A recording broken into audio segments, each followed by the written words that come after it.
Next one's from Liam Stewart. Subject: Eddie Kingston buried or being pushed?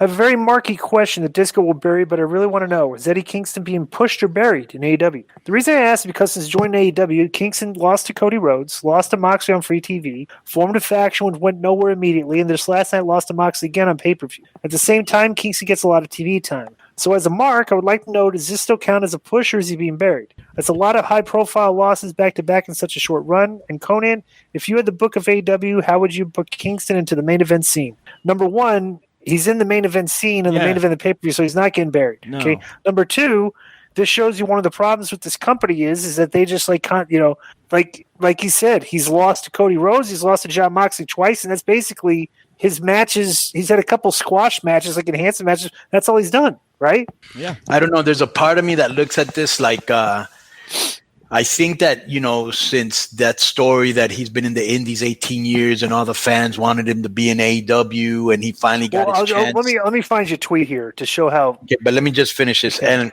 I almost feel like they're like, you're at the end of your career. We're going to give you a couple main events, a couple high profile matches, and then you're just going to stick to managing. I almost think that's where they're going with him. But Yeah, from what I read, it was all Moxley. Moxley went to Tony Khan and said, you got Eddie Kingston in here now. Just give me 4 weeks and I could build us into a main event title match and we'll kill it, So that was Moxley's idea. Was it really? Uh-huh. I just thought it was weird when Jim Ross was saying, "Yeah, this is the matchup of the decade," and they just wrestled like a month or 2 months before, like that. There was their first meeting in AEW. Matt Kuhn had a tweet here. To kind of put things in context, I think. Well, when he guaranteed Kingston was going to win the title? Yeah, I said, no. He thinks that Eddie Kingston. Let me read this here because this shows you what the fans think, right? I can't find it.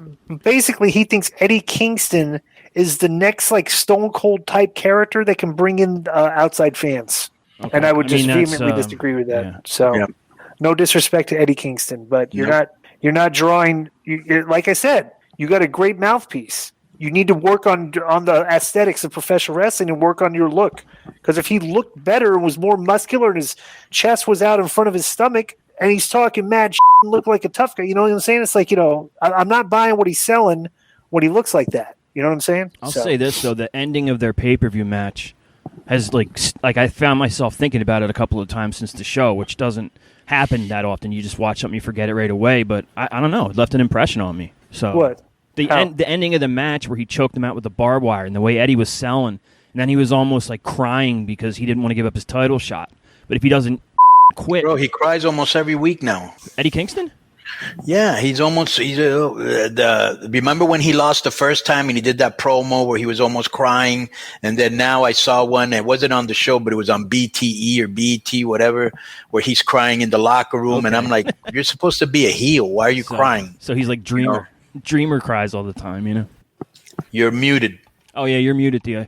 So this is like from a booking standpoint, okay? We're trying to book this guy as like a heel, right? But every single promo he does is like sympathy from the fans. He's like trying to get sympathy from the fans. If I wasn't doing this, I'd be doing that. If I wasn't, if I worked hard to get like his promos are like the fans are going to like yeah, it's almost story, like a babyface promo because the one I saw in the Being the especially Elite, for this fan base, especially, Well, the one I saw him in Being the Elite, he's in the locker room and he just lost. He's like, people don't believe me, but that's why I'm not married. I don't have anything. This is all I have is wrestling. So are we supposed to feel sorry for you? Are you supposed to be a heel? And then again, he's like crying, about to cry, like every time I see him, he's very, very emotional, which may be true, but I don't want a tough guy crying all the time. You know what I'm saying? It's cool if there's a reason to cry, but because you lost, I don't know. Right. Exactly. And plus, too, it's like, bro, you sound like it's like, when you're crying for all this stuff, it's like these inclusive fans might get emotional, but that's not what you're trying to get here. You know what I'm saying? You want to make them dislike you and hate you. Not like somebody should be crying. It's Moxley because he's a babyface, and he should never cry because he's a badass. Right. Why is this other guy crying? Yeah, good point. Or getting emotional all the time. It's like, you know what I'm saying? It's very weird. You get emotional when bro, when I see guys cry when they win, Right. I'm like, wow. But when I see guys cry when they lose, Right. I'm like, oh Jesus Christ! That's Well, and not as the heel too. right.